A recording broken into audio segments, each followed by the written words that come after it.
Next patient, وہ خاص سے ماہر انداز میں بول رہی تھی، یوں کہ یہ اس کا اپنا اصل پروفیشن ہو۔ کہیں سے بھی نہیں لگ رہا تھا کہ وہ حقیقت میں ڈاکٹر نہیں ہے بلکہ صرف ایک روپ دھارے ہوئے ہے۔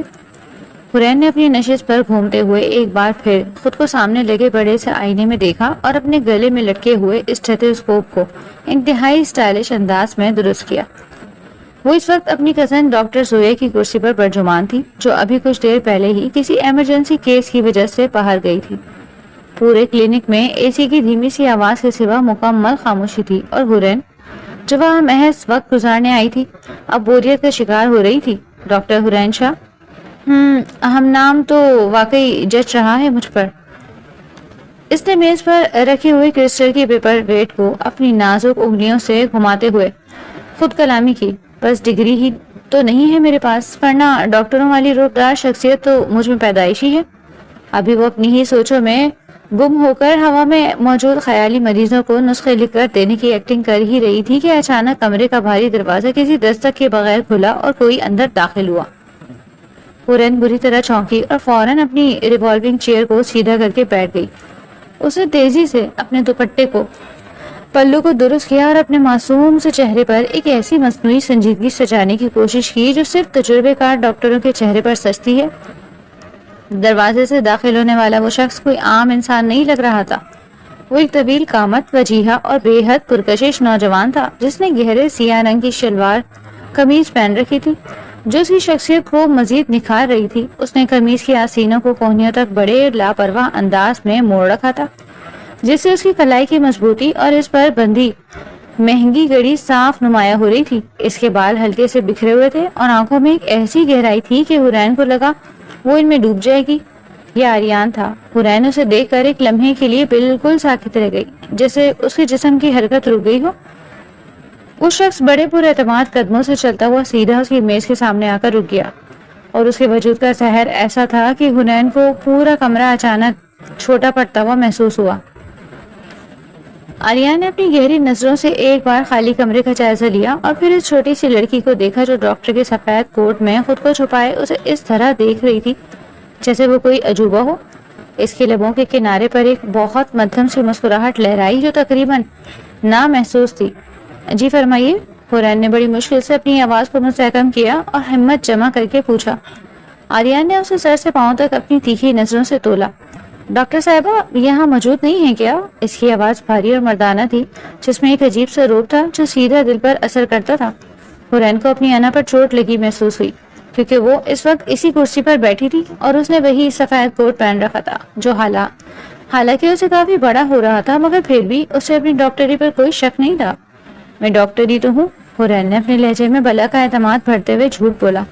ڈاکٹر زویا اس وقت تو ایک اہم میٹنگ میں مصروف ہے، آپ کو جو بھی تکلیف ہے وہ مجھ سے ڈسکس کریں کیونکہ میں ان کی سینئر اسسٹنٹ ہوں۔ آریان کی بھویں یہ سن کر تن گئی اور اس کی آنکھوں میں ایک شرارتی چمک لہرائی۔ وہ اپنی پہلی نظر میں ہی بھاپ گیا تھا کہ سامنے بیٹھی یہ لڑکی کوئی ڈاکٹر نہیں بلکہ کوئی معصوم سی اداکارہ ہے جو اپنا کردار نبھانے کی کوشش کر رہی ہے۔ اس کی گھبراہٹ اور وہ معصوم سے تاثرات سب کچھ بیان کر رہے تھے، مگر آریان کو ایسی صورتحال میں کھیل کھیلنے میں ہمیشہ مزہ آتا تھا۔ اچھا تو اب آپ میرا علاج کریں گی؟ وہ بڑے اطمینان سے مریضوں والی کرسی پر بیٹھ گیا اور اپنی لمبی ٹانگیں پھیلا کر اپنے دونوں ہاتھوں کو میز پر جوڑ کر رکھ لیا۔ حورین نے دل ہی دل میں خود کو کوسا کہ وہ اب بری طرح پھنس چکی تھی اور واپسی کا کوئی راستہ نہیں تھا۔ اس نے سوچا کہ اسے کوئی عام سی گولی لکھ کر دے دے گی اور جان چھڑا لے گی۔ جی بالکل، کیوں نہیں؟ حورین نے پین اٹھایا اور پیڈ کو اپنی طرف کھینچ کر بڑے پروفیشنل انداز میں پوچھا۔ آپ کا نام کیا ہے؟ آریان، اس نے مختصر جواب دیا مگر اس کے لہجے میں ایک چھپا ہوا طنز تھا۔ حورین نے لکھنا شروع کیا۔ پورا نام لکھوائیں پلیز۔ آریان خانزادہ۔ آریان کا نام سنتے ہی حورین کا ہاتھ وہیں رک گیا اور اس نے چونک کر اسے دیکھا۔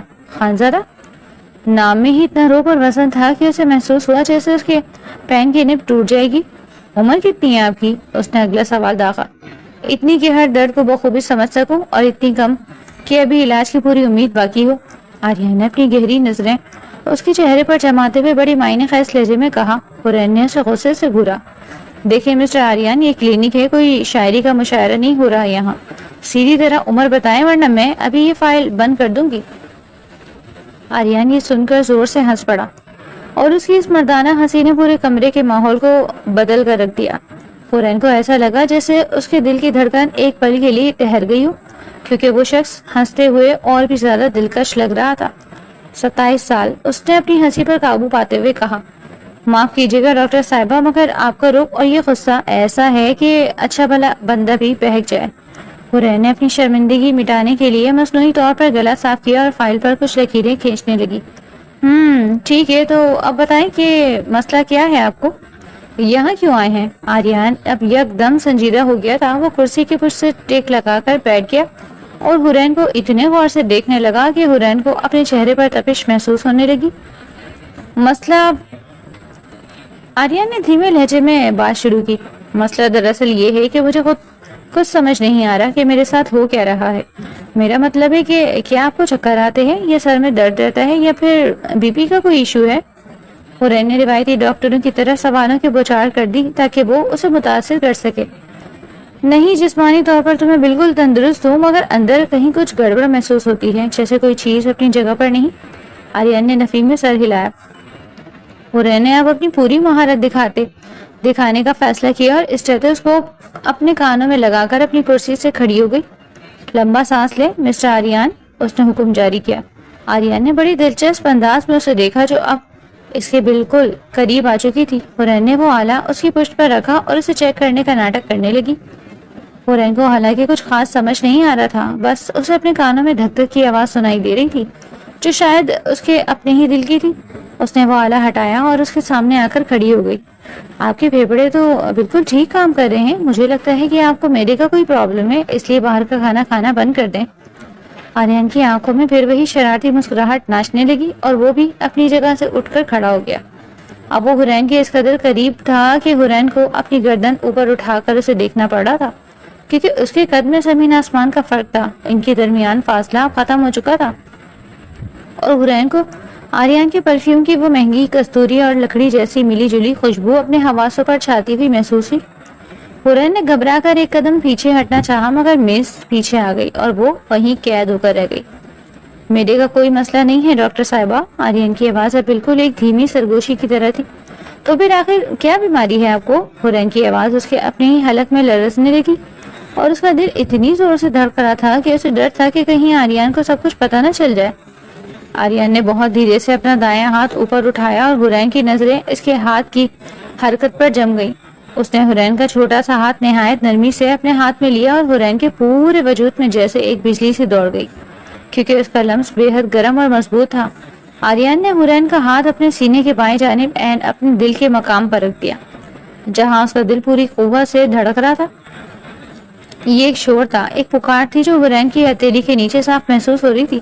یہاں بیماری ہے حورین، آریان نے اس کی آنکھوں میں آنکھیں ڈال کر کہا، اور اس کے لہجے میں اب وہ شرارت نہیں تھی بلکہ ایک عجیب سی سنجیدگی تھی۔ یہاں چین نہیں ہے اور نہ ہی کوئی قرار باقی رہا، ایسا لگتا ہے جیسے کچھ بہت قیمتی کھو گیا ہے یا شاید کچھ بہت انمول ملنے والا ہے۔ حورین کا سانس جیسے رک سا گیا اور اس میں اتنی ہمت نہیں تھی کہ وہ اپنا ہاتھ وہاں سے ہٹا سکے، کیونکہ آریان کی دھڑکنیں اس کی انگلیوں کے پوروں سے ہوتی ہوئی اس کی اپنی روح تک سفر کر رہی تھی۔ اب آپ ہی چیک کر کے بتائیں کہ مجھے کیا ہوا ہے۔ آریان نے تھوڑا سا مزید جھک کر اس کے کان کے پاس سرگوشی کی تو حورین کے پورے بدن میں سنسناہٹ پھیل گئی۔ کیا آپ کے پاس اس بے چینی کا کوئی علاج ہے؟ حورین کا پورا چہرہ شدت جذبات سے سرخ ہو چکا تھا اور اسے سمجھ نہیں آ رہا تھا کہ یہ شخص سچ کہہ رہا ہے یا یہ بھی اس کے کھیل کا کوئی حصہ ہے۔ آپ کا دل تو واقعی بہت غیر معمولی طور پر تیز دھڑکتا ہے، شاید آپ کو کسی بڑے ہارٹ اسپیشلسٹ کو دکھانا چاہیے۔ حورین نے بڑی مشکل سے ٹوٹے پھوٹے الفاظ میں جملہ مکمل کیا۔ مگر میں تو آپ ہی کے پاس آیا ہوں کیونکہ مجھے بتایا گیا تھا کہ ڈاکٹر سویا کی اسسٹنٹ اتنی قابل ہے کہ وہ نبض دیکھ کر ہی دل کا حال بتا دیتی ہے۔ آریان نے اب بھی اس کا ہاتھ اپنے سینے پر جما کر رکھا ہوا تھا اور حورین نے جب اپنا ہاتھ کھینچنے کی کوشش کی تو اس پر آریان نے اسے خود ہی چھوڑ دیا، مگر اپنی نظریں اس کے چہرے سے نہیں ہٹائیں۔ یہ تو بڑی عجیب بات ہے کیونکہ ابھی آپ نے مجھے چھوا تو مجھے ایک گنا سکون محسوس ہوا ہے، شاید آپ کے ان ہاتھوں میں ہی میری شفا چھپی ہو۔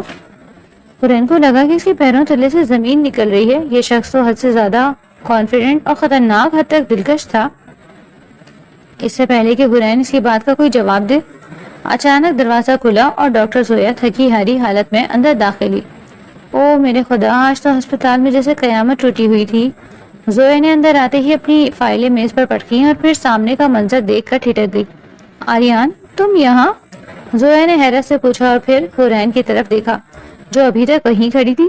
اور حورین تم میری سیٹ پر بیٹھ کر کیا کر رہی ہو؟ اور یہ میرا اسٹیتھوسکوپ تمہارے گلے میں الٹا کیوں لٹکا ہوا ہے؟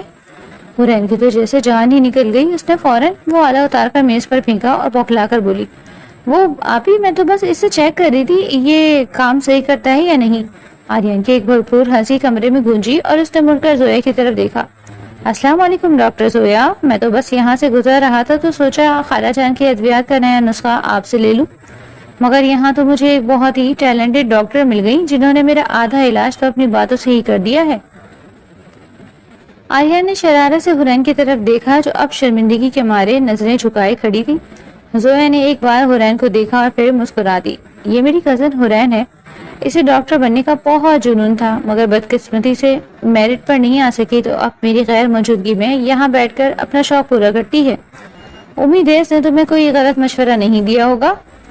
دوا تو خیر انہوں نے ابھی تک کوئی نہیں دی مگر ان کی تشخیص واقعی بہت لاجواب تھی۔ آریان نے اپنے کوٹ کی جیبوں میں ہاتھ ڈالے اور باہر جانے کے لیے مڑا مگر دروازے پر پہنچ کر وہ ایک بار پھر رکا اور مڑ کر حورین کو دیکھا۔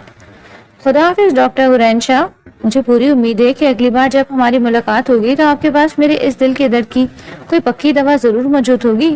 اور وہ ایک قاتلانہ مسکراہٹ چھوڑتا ہوا کمرے سے باہر نکل گیا مگر اس کے پرفیوم کی وہ صحت انگیز خوشبو ابھی وہیں موجود تھی۔ حورین نے اپنے سینے پر ہاتھ رکھا جہاں اس کا اپنا دل اب کسی باغی کی طرح دھڑک رہا تھا جسے اسے بھی وہی بیماری لگ گئی ہو جو آریان بتا رہا تھا۔ یہ کون تھا ابھی؟ حورین نے زویا سے پوچھا، حالانکہ وہ اس کا نام سن چکی تھی مگر پھر بھی تصدیق کرنا چاہتی تھی۔ آریان خانزادہ، زویا اپنی کرسی سنبھالتے ہوئے بولی، اس شہر کے سب سے بڑے بزنس ٹائکون کا اکلوتا وارث اور میں ان کی فیملی ڈاکٹر ہوں۔ کیوں، کیا اس نے تمہیں کچھ کہا ہے؟ حورین نے صرف نفی میں سر ہلا دیا مگر اس کے دماغ میں تو وہ لمس اور وہ دھڑکنیں اب تک گونج رہی تھی۔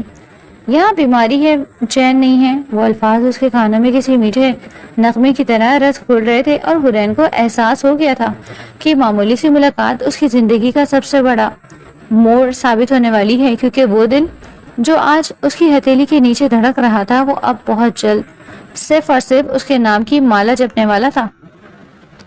دوپہر کا سورج آج بہت مدھم سی روشنی پھیلا رہا تھا اور یونیورسٹی روڈ پر ٹریفک کا بے ہنگم شور ایسا تھا کہ کان پڑی آواز سنائی نہیں دے رہی۔ فضا میں سردی کی ہلکی سی لہر اور اڑتی ہوئی گرد و غبار نے ماحول کو مزید بوجھل اور بوجھل بنا دیا تھا۔ حورین شاہ اس وقت فٹ پاتھ کے کنارے کھڑی اپنی کلائی میں بندھی نازک سی گھڑی کو بار بار دیکھ رہی تھی اور اس کے چہرے پر بے چینی صاف نمایاں تھی۔ اوف خدایا، آج ہی دیر ہونی تھی کیا؟ اس نے جھنجھلا کر خود کلامی کی کیونکہ اس کی حالت بتا رہی تھی کہ وہ کافی دیر سے وہاں کھڑی ہے۔ یونیورسٹی پوائنٹ بھی ہاتھ سے نکل گیا تھا اور اب یہ رکشے اور آٹو والے بھی ایسے نخرے دکھا رہے تھے جیسے سارا شہر ان کا ہی ہو۔ اس نے اپنی پیشانی پر جمی نادیدہ دھول کو ٹیشو سے صاف کیا اور حسرت بھری نگاہوں سے اس طرف دیکھا جہاں یونیورسٹی بس کا دھواں اب بھی فضا میں موجود تھا مگر وہ خود نظروں سے اوجھل ہو چکی تھی۔ آج صبح آنکھ دیر سے کھلنے کا خمیازہ اسے اب بھگتنا پڑ رہا تھا اور ستم ظریفی یہ تھی کہ زویا آپی کی گاڑی بھی ورک شاپ گئی ہوئی تھی ورنہ وہ اسے کب کا پک کر لیتی۔ حورین نے اپنے بھاری بیگ کندھے پر درست کیا اور سڑک پر گزرتے خالی رکشوں کو رکنے کا اشارہ کرنے لگی مگر یا تو وہ پہلے سے بھرے ہوئے تھے یا پھر ڈرائیورز اسے مکمل نظر انداز کر رہے تھے جیسے وہ وہاں موجود ہی نہ ہو۔